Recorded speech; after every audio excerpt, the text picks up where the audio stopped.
Farooq other साहब को आपने याद होगा असेंबली में उन्होंने कहा था जी कि ये धमकियां देते हैं कि असेंबली पर कब्जा करेंगे, मेरी लाश इधर होगी अगर ये आई तो मैं पहला आदमी जो कुर्बानी दूंगा।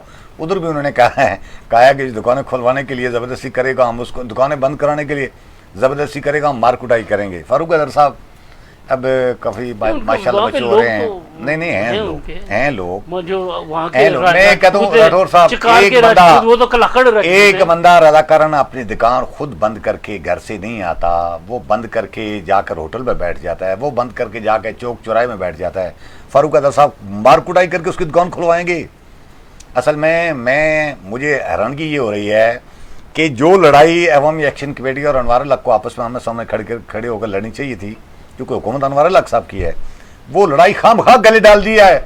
ये चौधरी यासीन साहब ने, ये अनवार हक साहब ने, ये शाह गुलाम कादर साहब ने, या ये दूसरे लीडर ने हसन इब्राहिम साहब ने।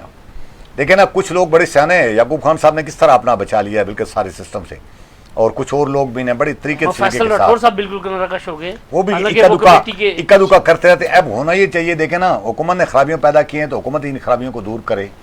बंद कमरों में ये कहते हैं कि सारी खराबियां हुकूमत की हैं और ये अवामी एक्शन कमेटी इन्होंने खड़ी की हुई है, इसको बहुत स्टॉप कर रहे हैं, और सारा बाहर आकर उनके खिलाफ फारूक अदर बयान दे रहे हैं, इनको मिनिस्टर बयान दे रहे हैं। मुझे हैरानगी है, जिन लोगों के वोट से फारूक अदर साहब कोई 5-7 बार मेंबर असम्बली बने हैं, उन लोगों के वही दुकानदार, वही वकला, वही ताजर, वही सारे, वो अगर इस अवामी ये नहीं एक मुतालबे की हमायत में कोई हड़ताल करने की कोशिश करते हैं, उनको कहते हैं हम ज़बरदस्ती दुकानें खुलवाएंगे किसी को मार कुटाई करके। ये जो मार कुटाई की धमकी हमारे यहाँ कल्चर नहीं है, और फारूक अदर साहब को इस तरह का कल्चर नहीं करना चाहिए।